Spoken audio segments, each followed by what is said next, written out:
ahora. En la tarde del sur, en la tarde del sur. En la tarde del sur.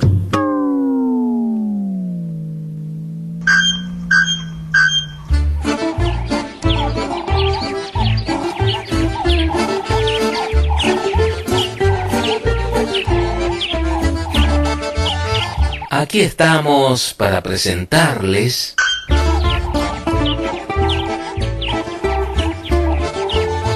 En la tarde del sur.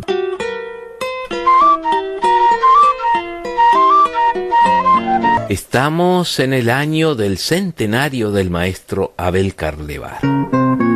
Los lunes de 2016 serán un lugarcito en el que junto a Alfredo Escande, su discípulo y biógrafo, compartiremos su música, sus ideas y enseñanzas, historias de su vida, en la tarde del sur.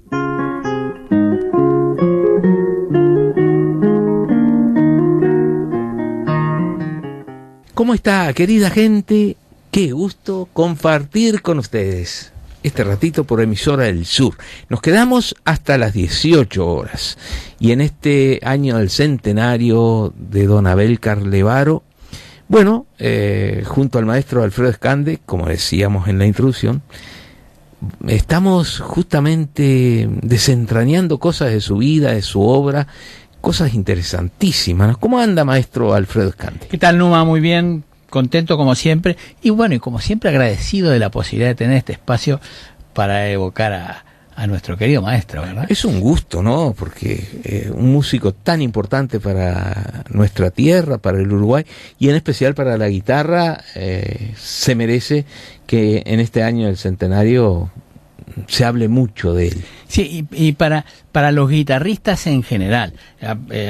Afortunadamente recibo manifestaciones de mucha gente que está contenta de que estemos haciendo esto. Y yo creo que más allá de exaltar y evocar lo que fue su figura, yo creo que uno puede hacer un aporte a los guitarristas, clarificando, difundiendo de qué se trató, qué fue lo que hizo, porque en realidad lo que hizo, más allá de su arte, de su musicalidad, de lo que podía haber significado su propio lucimiento personal, o lo que hizo por la música, dejó una obra que, si es bien entendida, es de ayuda para los guitarristas. Sin duda. Y estamos en el país que yo siempre digo que es el país de la guitarra. Sí. ¿No? No es un país que ha dado muchos guitarristas y muy importantes, y que tiene un amor muy especial por la guitarra. Seguramente lo mismo lo pueden decir en muchos otros lugares. Pero en cuanto a la población, yo creo que es increíble la cantidad de guitarristas que... País tan pequeño con tantos guitarristas. Que en el mundo están dejando de destaque, claro. Que han grabado. Que tiene que ver también, con el propio... La propia historia de la guitarra aquí, ¿no? Que por supuesto no empezó con Carlevaro, sino que Carlevaro es también una especie de síntesis, una concentración de cosas que sucedieron antes y que posibilitaron que él desarrollara lo que desarrolló. De lo contrario no hubiera sido lo mismo. Sí. No hubiera sido lo mismo. Esto es como un... No alcanza con el brillo personal, tiene que haber un trasfondo cultural importante, y en ese momento en Montevideo lo había una historia de la guitarra, ¿verdad? Claro. Bueno, ya hemos hablado varias veces. Había muchos personajes importantes que habían pasado por aquí. Desde Agustín Barrios a Segovia, que vivió acá. Claro, y Manjón antes que eso, y que vino Llobet. Bueno, hay muchas cosas, hubo mucho movimiento. Y muchos seguiremos hablando, ¿no? Bueno, pero estábamos el otro día charlando justamente y mostrando partes del libro explicativo de sus cuadernos. Instrumental. Claro, yo quiero terminar esa historia. Lo que pasa es que antes también quiero contarte que siguen llegando mensajes. Ah, qué lindo. Claro. Y, por ejemplo, tuve una sorpresa muy linda, porque uno de los muchachos jóvenes, de los guitarristas jóvenes, que seguramente no llegaron a tener clase directamente con él. Uh-huh. Por ejemplo, me escribió Guillermo Costa, que es uno de los guitarristas jóvenes, estudiantes del conservatorio de la escuela universitaria. Me dice, escuchando los programas por Emisora del Sur en honor a Abel, se me ocurrió comentarte que si puedo contribuir en algo, en alguna de las actividades que se van a dar a lo largo del año, encantado. Entonces yo le dije que sí, que por supuesto. Yo no participo de nada de lo organizativo de actividades. Nosotros estamos desarrollando esto acá y desde acá apoyaremos todo lo que se haga. Pero le dije, sería muy lindo en alguno de los programas tener la visión de los jóvenes que no lo conocieron directamente. Claro. Quizás invitarlo a él, a otros jóvenes guitarristas que quieran decir cómo ven ellos una figura con la cual no tomaron directamente clases, ¿no? Seguro. Y me contestó enseguida, muy contento: si en algún momento puedo contribuir, con gusto lo haré. Pienso que es una buena oportunidad para que todos juntemos fuerzas para poner a Abel más en alto y una manera de agradecerle por todo su aporte. Lindísimo. Baltasar Benítez. Opa, don Baltasar, Sí, de Durazno. que el programa está fabuloso, me dice. Buenazo, muy buena información, histórico. ¿Está en Holanda o Está en Holanda ahora. Está en Holanda. En Sí. Tilburg. Sí, pero lo está siguiendo. Claro, Lo está claro. siguiendo, claro. Y también desde Argentina, Elvio Nadaluti Grenón. Me dice, gracias por publicar los programas en homenaje al maestro Abel Carlevaro, que son excelentes. Y si puede seguir publicándolo. Fui un alumno de guitarra en Néstor Auski, me dice. Me gusta y estoy disfrutando la página con las grabaciones de los programas de radio de Emisora del Sur, que son excelentes. ¡Qué guitarristas! Los felicito a vos, Alfredo y Numa. Adelante. Qué lindo. Bueno, gran abrazo, ¿no? Y Miriam Selene Yabat, desde el Rocha, pone, me encanta, lo voy escuchando de a poco, con respecto a los programas de Carlevaro. Claro. Qué mente brillante y cuánta dedicación a una causa que realmente lo ameritaba, pero que era y continúa siendo tan ardua de realizar. Divino. Bueno, Qué y toda esa labor pedagógica que plasmó, como contamos el otro día, en el libro Escuela de la Guitarra, exposición de la teoría instrumental, en el que él había puesto tanta ilusión y tanta esperanza, y que llevó 2 años escribir. Claro. 2 años de trabajo muy intenso, y 2 años en los que cada capítulo era escrito al final 4 o 5 veces, ¿no? Y En revisado. la época de la máquina de escribir. En la época de la máquina de escribir. Y el analizar, vamos a decir, hasta lo más posible, la forma más clara, más explícita de decir las cosas para que se pudieran entender. Que no necesariamente debe haber quedado perfecto, ni mucho menos. Ya te digo, estábamos en el proceso de las fotos cuando se dio cuenta que algo que había que decirlo de otra manera. Entonces, quiere decir que eso hubiera seguido desarrollándose como en los hechos siguió. Ahora después te voy a contar cómo lo siguió ampliando, pero además después, al final de su vida, vamos a decir, en los últimos 6, 7 años, se dio cuenta que había que definir mejor algunas cosas y llegó a escribir una especie de un diccionario, lo llamó diccionario, con una explicación detallada de las palabras clave que él utilizaba. Ah, mira. Pero eso salió. Eso salió publicado después de su fallecimiento. Varios años. Está publicado por Marta. Pero ilustrativo del entusiasmo que tenía, que yo leí prácticamente en su archivo todas las cartas que él escribió, buena parte de las cartas, por lo menos de las que guardaba el borrador. Él guardaba un borrador de las cartas que enviaba. Eso me permitió disponer de las cartas, ¿no? Claro. Entonces, prácticamente la única carta que encontré en la que se desbordaba emocionalmente, un poco menos, para el temperamento de él, le escribe a Barry en febrero del año 1900. A Barry, el editor argentino. El editor argentino. Le dice: estimado amigo Barry, el 11 de febrero del 78, estábamos terminando de escribir. El relato aquel que te hice sobre las fotos fue a fines de marzo del 78. Le escribo estas líneas para informarle que espero estar en Buenos Aires el jueves 23. El libro sobre la teoría instrumental está ya en su último capítulo y dentro de muy poco tiempo podré entregarlo para su edición. Aunque me pueda desbordar un poco el entusiasmo y la euforia, creo que será a corto plazo un éxito. Qué bueno. Estaba muy ilusionado con eso. Ajá. Muy ilusionado. Bueno, el libro finalmente, después de mucha espera y qué sé yo, en agosto del año 79, apareció en la editorial Barry. Y motivó un excelente artículo de Eduardo Fernández, más o menos un año después, en la revista La Plaza de las Piedras. De las Piedras, interior del país. Sí, una revista que fue muy interesante y muy importante, surgida ya por el año 1980. Años difíciles, ¿no? Muy difícil, y era como un bastión cultural esa revista. Llevada adelante por el escribano Felisberto Carámbula y sus hijos, Marcos Carámbula, el actual senador, y Gonzalo Carámbula, que ya falleció, que fue director de Cultura de la Intendencia. El papá de ellos. Claro, el padre de ellos. Gonzalo Carámbula, si no me equivoco, era compañero de liceo de Eduardo Fernández, pero eso nos lo podrá corroborar Eduardo después. Porque Eduardo Fernández de La Paz y estaba muy vinculado al ambiente de las piedras también. Claro. Bueno, y escribió allí un artículo muy bueno justamente acerca de la aparición de la y lo ubica en la historia de la guitarra. Uh-huh. Entonces yo no lo voy a leer completo y voy a obviar un desarrollo que hace él de los primeros siglos, vamos a decir, de la vida de la guitarra. Dice, pero él lo empieza así: todos los uruguayos sabemos. Quiero aclarar una cosa antes, ¿no? Esto en el año 1980. Eduardo Fernández ya era Eduardo Fernández, es decir, era muy joven, pero ya había ganado varios concursos internacionales, ya había tenido un debut impresionante en Nueva York en el año 77, ya había no solamente ganado concursos internacionales. Yo recuerdo una carta de Segovia a Carly Barron en el año 77, diciéndole: te escribo para que intercedas ante tu discípulo Eduardo Fernández para que venga a presentarse al concurso que llevaba el nombre de él. Mirá vos. Claro, que intercedas ante tu discípulo. Recuerdo porque las palabras me lo mostró Carlevaro, ¿no? Con mucho orgullo, además, por su discípulo.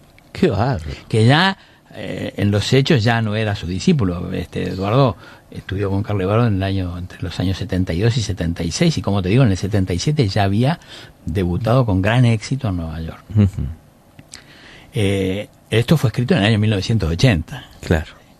Dice: todos los uruguayos sabemos, y si no, deberíamos saber, que Abel Carlevaro es una figura de enorme importancia en el mundo de la guitarra y por extensión en el de la música. Para darnos cuenta de su verdadera importancia, nada mejor que repasar un poco la historia de su instrumento, la guitarra. Después viene una referencia a los primeros años. Sí. Después dice: si bien en el terreno de la música culta los instrumentos de cuerdas pulsadas habían perdido terreno, en la música popular española seguían reinando. A esa altura la guitarra tenía las 6 cuerdas que hoy le conocemos, y estamos hablando del siglo XVIII. Y la única diferencia consistía en que era un poco más pequeña que hoy. El terreno estaba maduro para un resurgimiento. En 1778 nace Fernando Sor, que con sus composiciones y su talento interpretativo hizo una carrera notable, pero no fue el único. En esa misma generación están Mauro Giuliani y Dionisio Aguado.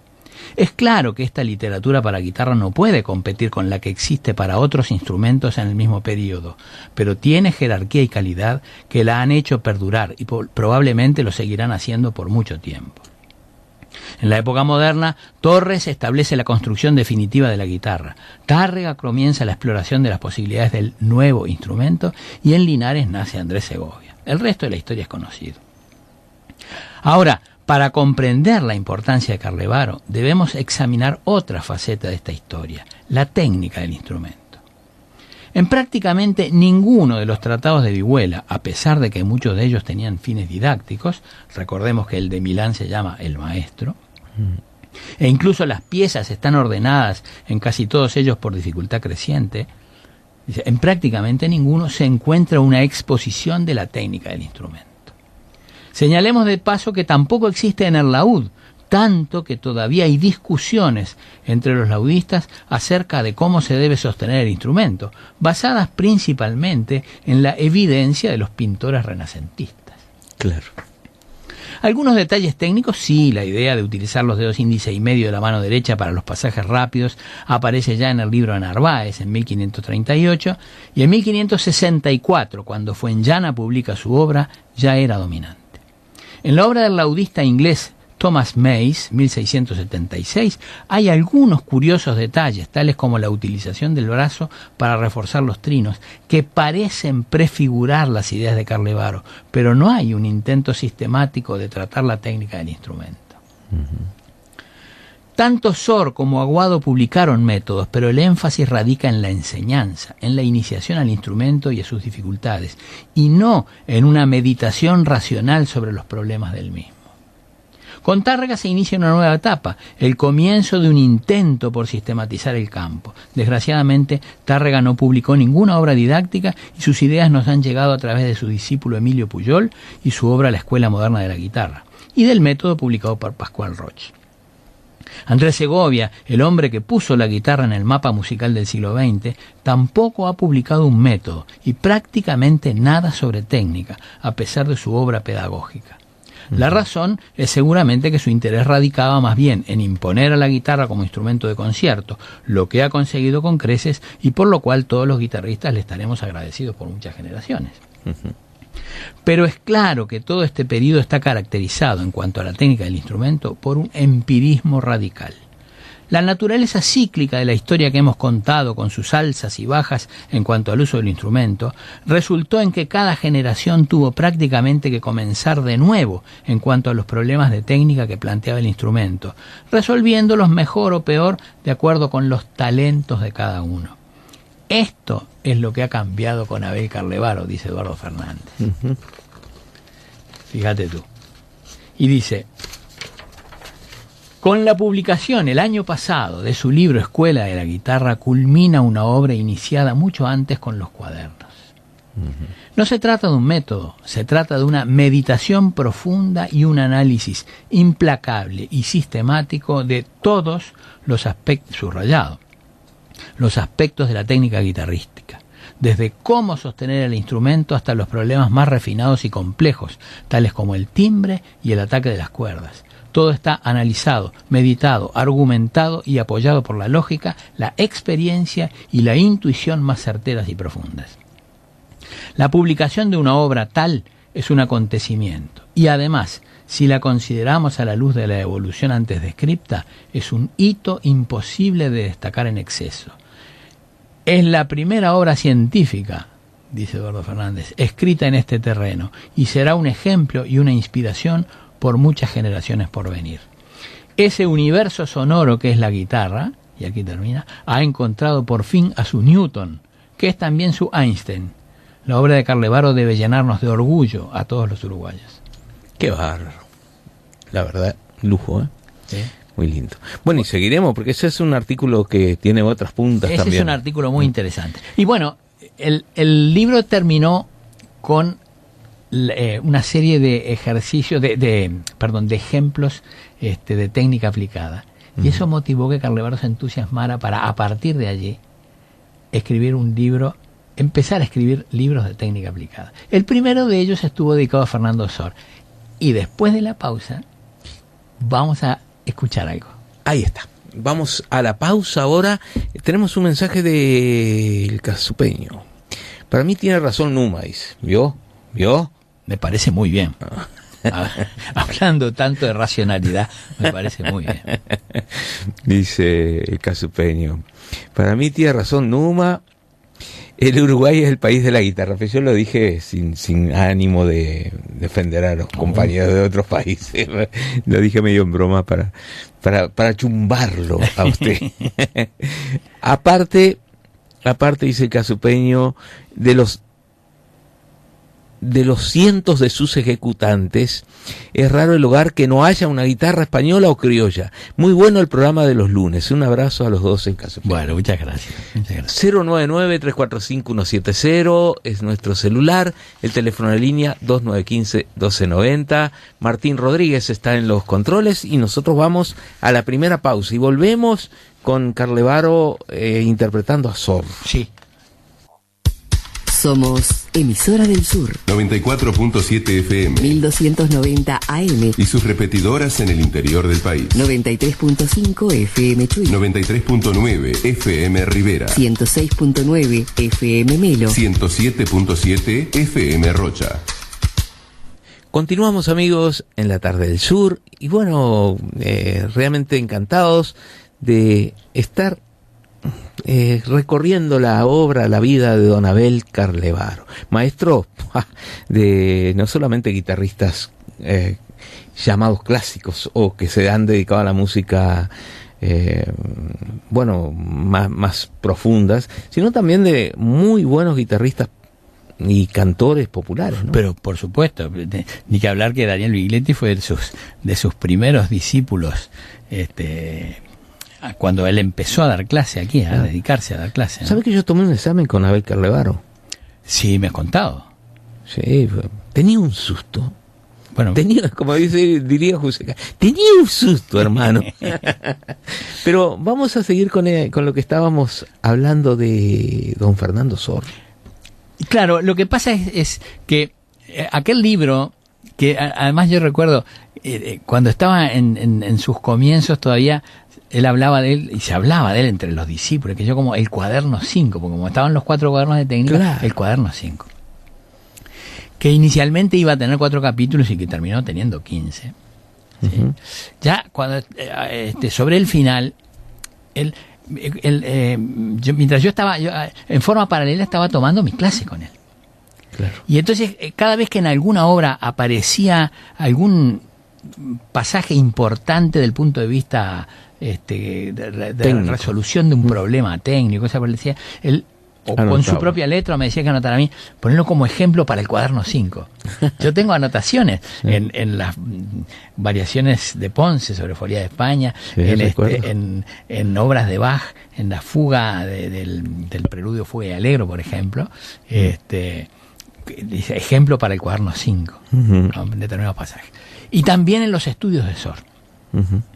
A tal punto que después, cuando terminamos de hacer el libro, ¿y ahora qué hacemos? Me dice, bueno, vamos a hacer un libro de técnica aplicada, vamos a empezar con los estudios de Sor.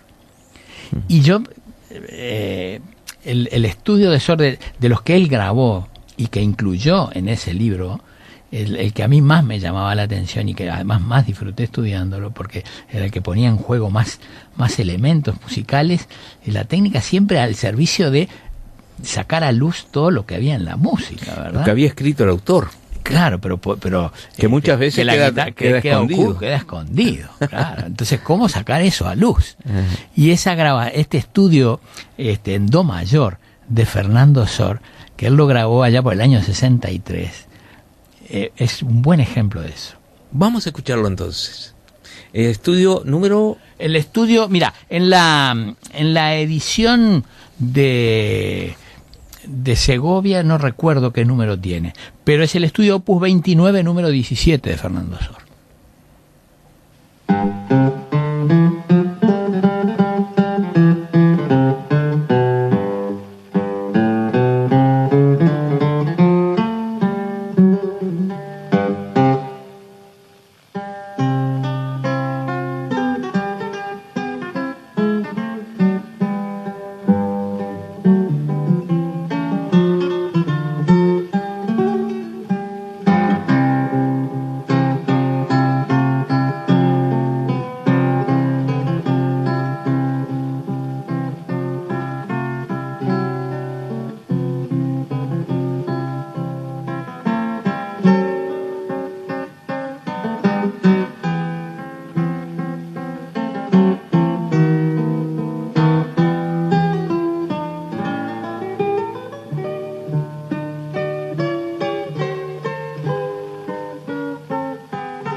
Qué versión, ¿eh? Sí, este estudio de Fernando Sor, Opus 29, número 17, fue grabado por Abel Carlevaro allá por el año 1963 más o menos, e integró un long play, su tercer long play, grabado para el sello Antar, que tenía en una de las caras sonatas de Scarlatti y en la otra cara estudios de Sor. Algún día nos vamos a dedicar más, nos vamos a centrar un poquito en los estudios de Sor y otra vez en las sonatas de Scarlatti, pero yo quería mostrar esto un poco como ejemplo de esto que estaba pasando históricamente, ¿no? De su decisión de aprovechar aquellas clases, todos aquellos apuntes sobre los estudios para volcarlo en un texto que pudiera ayudar, claro, también a otros guitarristas, y como ejemplo también de cómo resolver los problemas musicales que planteaba la obra a través del dominio de los requerimientos técnicos que esa obra iba a tener. Claro. Porque para que salgan a luz las voces, para que pueda escucharse el entramado. discurso, el entramado de esas tres voces que hay en determinadas no partes. Siempre se escuchan las grabaciones de otros guitarristas. Claro, es decir... si uno lo toca plano, o sea, las notas... Las notas pueden oírse todas, pero los planos es más difícil. Claro. Y eso lo que requiere es un conocimiento previo de cómo es la técnica de la mano derecha. Y cómo la mano izquierda puede moverse con facilidad en el diapasón, lo cual requiere, todo eso que él explicó después. Pero a mí lo que me llama la atención, me llamó siempre, es que él, por ahí por el año 63, por ejemplo, cuando grabó esto, todavía estaba en un proceso de reflexión y elaborando lo que después fue su teoría, ¿sí? Un proceso que en realidad, aquello que relatamos hace un par de programas de cuando el Segovia en cierto modo le confirmó que lo que él pensaba con respecto a la guitarra era nuevo, eran ideas propias, porque Segovia dijo, a piedad todavía tengo que aprender. Y se dio cuenta que esas cosas que él estaba pensando, Segovia no las había pensado. Claro, ¿sí? Y no estaban escritas. Pero él ya tocaba así. Quiere decir que eso que él también lo dijo en la entrevista de San Pablo que escuchamos la semana pasada, ¿no? Como esa combinación de lo empírico con lo racional y con la reflexión sobre lo que estaba haciendo. Porque en realidad él, en cierto modo, ya tocaba así y reflexionó sobre los modos de tocar. Y después lo clarificó y lo pudo teorizar, y a través de eso también pudo ayudar a otras guitarristas. Es decir, les estaba diciendo, miren que no es difícil tocar así. Claro. Es posible tocar así. Porque yo ahora quiero hacer otra pequeña demostración. Esto que vamos a escuchar fue grabado en el año 1949 en Londres. Forma parte de aquel primer disco de 78 de él. 78 revoluciones por minuto. Exactamente. Pero un disco del tamaño de un disco play. un poquito más grande. Claro. Tiene unos 4 minutos y medio por lado. O sea, eran discos raros, ¿no? Sí, un poco más grande que los long play, que los discos de 78 más comunes. Claro. De un lado tenía esta tarantela de Castelnuovo Tedesco, donde uno puede percibir que él ya tocaba así. Sí. Vamos a escuchar.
Qué bárbaro, una grabación de 1949. Sí, esta tarantela de Castelnuovo Tedesco. La grabó en el año 1940, alrededor de octubre de 1949, en Londres, durante su estadía europea. Y allá fue editado.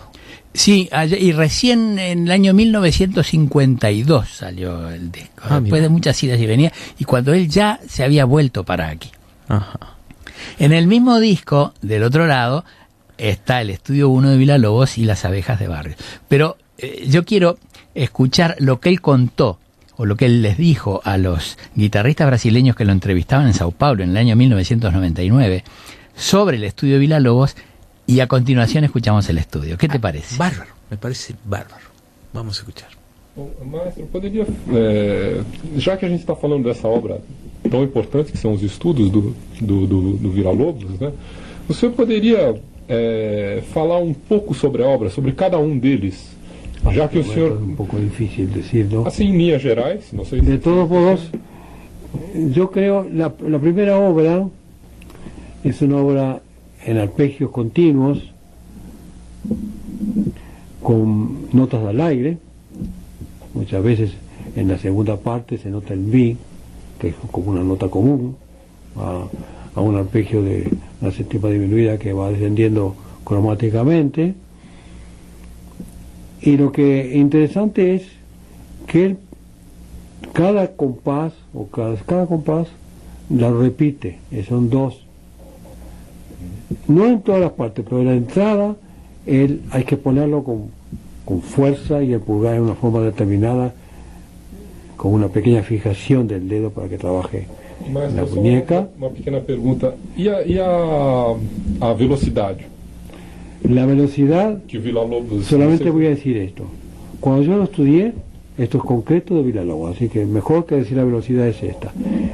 Yo lo llevé al hotel, pasé todo el día estudiando, dale, ¿no?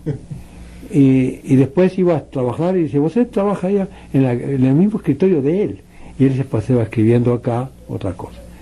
Y en un momento dado, se levanta, dice, eso mismo, así me gusta, dice. Dice, dame caneta. Ahí aprendí la palabra caneta, no sabía que se llamaba caneta. Yo miré así, ¿dónde está la caneta? Dice, acá me sacó la caneta. Dice, y puso, allegro non troppo. Olha aqui. Así me gusta, dice. Allegro non troppo puso. Certo. Que interessante. Dice, quiere decir que no hay que llevarlo muy rápido. Tiene que tener una cascada de notas hermosas, ¿no? Claritas. Y yo lo grabé a ese tiempo que dijo él. Hay una grabación que la tenía Sabio y la debe tener Ronoel la debe tener. Ajá. Muy antigua, de la primera grabación que lo hice. Enseguida de ahí, yo estuve pocos años en Londres después y lo grabé allí. Lo grabé. Y Ronoel la debe tener. Donde hay un eco Certo. entre la primera parte y segunda parte.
Qué versión, maravilloso. Sí. Después de la pausa comentamos y además tenemos un mensaje Sí, muy sí, lindo sí, sí. desde Argentina. Desde ¿no? Argentina. Vamos a la segunda pausa en la tarde del sur. Somos Emisora del Sur, 94.7 FM 1290 AM, y sus repetidoras en el interior del país. 93.5 FM Chuy, 93.9 FM Rivera, 106.9 FM Melo, 107.7 FM Rocha. Qué lindo. Bueno, un cariño muy grande para esa gente de Melo que está escuchando, que nos llamaba Miriam, que es un grupo. Qué lindo, Sí, dice que, bueno, están encantados con que recordemos a Carlevaro y bueno, con el programa, ¿no? Muchas gracias y un abrazo para todos ellos. Sí. Y tenemos un mensaje Sí, desde Argentina. Juan Galino me escribió: hola queridos Alfredo y Numa, otro lunes imperdible, dice. Se nota en el Castelnuovo la influencia segoviana, pero la claridad en el manejo de las voces es algo que ya lo despega de don Andrés. Sigo escuchando. Abrazo grande a ambos. Un abrazo para Juan, agradecido además que esté siempre ahí al firme. ¿Cómo no? ¿Cómo no? Juan Galino. Bueno, y continuamos, maestro. Y bueno, simplemente quería remarcar ese hecho de que la técnica estaba al servicio de una interpretación musical. Claro. En la entrevista, yo no sé si tú notaste, él estaba empezando a explicar justamente cómo la conformación de la mano derecha era la que le iba a posibilitar hacer todos esos matices, ¿no? Del peso del pulgar en la primera exposición, después las notas claritas que van quedando. Es como el agua que está saltando, ¿no? Exactamente, se puede interpretar así. Es el pororoca. Pero el choque del Amazonas con el océano, las idas y vueltas. ¿Cómo no hay otra versión así donde se escuche tan claramente, creo, nitidez, todas esas notitas? Porque se apuesta a la velocidad. Exactamente. Y enseguida, cuando él está explicando eso, le preguntan por la velocidad. Sí. Y él aclara eso. Pero después lo aclara aún más, y de un modo que además es, en cierto modo, explicativo de su concepto de la técnica y de incluso de sus temores de la técnica mal entendida. Vamos a ver cómo se cierra esa entrevista en São Paulo en el año 1999, conducida por Edelton Gleden. Bárbaro. Vamos a escucharlo ahora. ¿Cómo no? Maestro, o senhor uma das principais figuras do violão, percorreu esses anos de trabalho. Como o senhor vê o desenvolvimento do violão desde quando o senhor começou a estudar? Como o senhor vê hoje? O que o senhor acha dos violonistas dessa geração? Bueno, voy a hablar de eso un poquito. Comentario. Quiero comenzar dando un aplauso a todos los guitarristas de diferentes épocas que dieron todo su esfuerzo, todo su impulso, porque la llama purísima del arte esté con la guitarra también, y que siga el curso ascendente de lo que es esta guitarra tan importante para nosotros y para todo el mundo. Actualmente no está solo en España. España es un país más, nada más. Ya está en todo el mundo. Japón, Inglaterra, en muchos lugares que no era un instrumento original de ellos. De las culturas, ¿no? Claro. Ahora voy a hablar del guitarrista. De los guitarristas tengo que decir que es una maravilla, porque se puede oír grandes guitarras, grandes músicos que con la guitarra hacen música, hacen revivir la música. Y además tengo que hablar de que hay una cosa que pasó con el piano. Si me permite, voy a hacer un poco de historia. En la primera etapa de la música, no sé si primera etapa, vamos a ver la época de Bach, vamos a poner. La música se hacía, a tocar, era un componente más de un orden como cualquier otro, en un trabajo de hacer. No había el livismo, no existía el livismo. La gente tocaba. ¿Cuándo comenzó el livismo?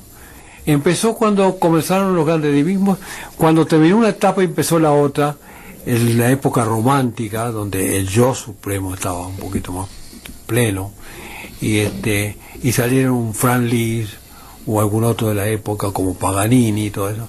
Empezó lo que llamamos el livismo. Por un lado,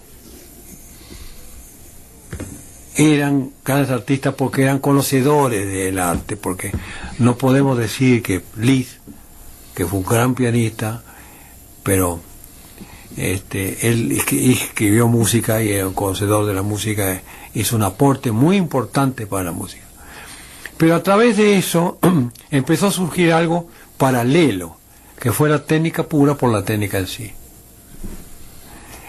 Y hubieron muchos pianistas que deformaron todo lo que puede ser la técnica, que es ser al servicio de la música, y no para hacer deporte puro. De un momento que el piano se perdió. En un momento que el auge, Norteamérica sacaron muchos pianistas excepcionales, porque sonaban por todos lados, pero la música estaba ausente. Eso no lo digo yo, lo dicen otros tratadistas que yo estuve leyendo y estoy de acuerdo en esa cosa. ¿En la guitarra puede pasar algo igual? Pregunto. Yo creo que hay que tener cuidado, porque la labor técnica es una labor de segundo plano, que debe estar presente pero no se puede ver. Es decir, ay, qué fácil que parece. Eso es bonito. Pero no hacer como que fuera difícil, ¿no? Y, oh, qué interesante, qué difícil. Es decir, que la velocidad no debe existir. Es veloz o es rápido, es metrónomo tal o metrónomo tal, pero no la velocidad en el sentido de deportivo. Hay cosas que yo debo decirlo, que no conviene que un estudio como el de Villalobos, el que toca más rápido el estudio número 1 es el que toca mejor. No. Villalobos puso en el estudio, en el original manuscrito que él me regaló, allegro non troppo. ¿No? Quiere decir que hay que tener cuidado para responder a Villalobos, y para que eso vaya a vivir como tiene que vivir, tiene que estar dentro de lo que Villalobos pensó. Una cosa. Y ahí a sacar todo el partido que se pueda. La mano parece que nos corre, pero hace esto, pero hace lo otro. Entonces, ¿qué denominamos técnica? Para mí técnica no es ni fuerte, ni piano, ni rápido, ni despacio. Primeramente, técnica es docilidad. Total docilidad de la musculatura al servicio de una cosa superior que es la mente, y vamos a poner también parte del corazón, porque puede estar el espíritu también metido en eso, ¿no? Pero es docilidad.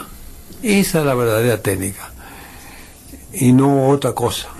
El que puede tener los dedos tan dóciles que le permita hacer lo que él quiere, está libre de todo eso y puede hacer una imagen hermosa de lo que puede hacer la música en la guitarra.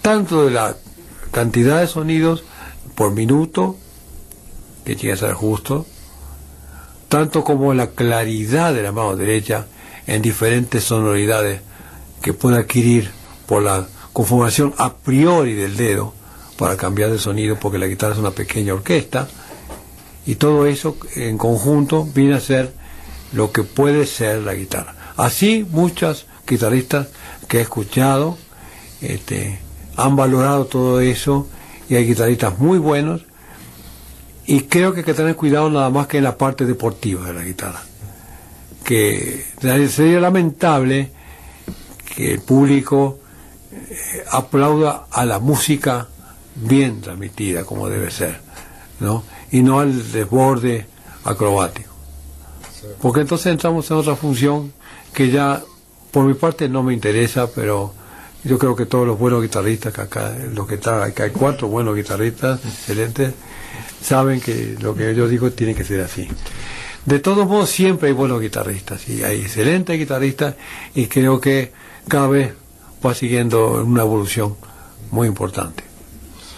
Ok, então chegamos ao final da entrevista com o maestro Abel Carlevaro. Queremos agradecer a sua presença e a sua generosidade nesses 2 programas onde nos contou histórias fantásticas e nos deu também lições de violão, de música e de vida. Quero agradecer aqui a presença do Marcelo Fernandes, do Everton Gledin, do Maurício Orozco, e deixar aqui as últimas palavras ao maestro Carlevaro. Solamente una cosa muy bonita, que voy a repetir lo que dijo un poeta. Moneda que está en la mano, quizás se pueda guardar. La monedita del alma se pierde si no se da. Muchas gracias. Bravo, maestro. Muito obrigado e uma boa noite. Qué lindo. Así se despedía con Antonio Machado. Seguro. Bueno, maestro, nos despedimos nosotros también. Ha sido un gran placer para mí, y nos vamos a ir escuchando la última de las obras que formaban parte de ese disco grabado en 1949 en Londres, Las abejas de Agustín Barrios. Nada menos. Muchas gracias. Hasta el lunes que viene. Gracias, Martín.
Arde la guitarra sola mientras la luna se acaba.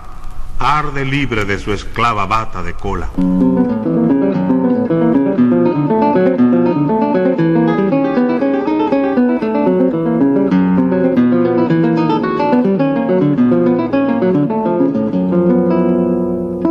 Hasta aquí hemos presentado En la tarde del sur, junto al maestro Alfredo Escande, con guitarra, buena guitarra.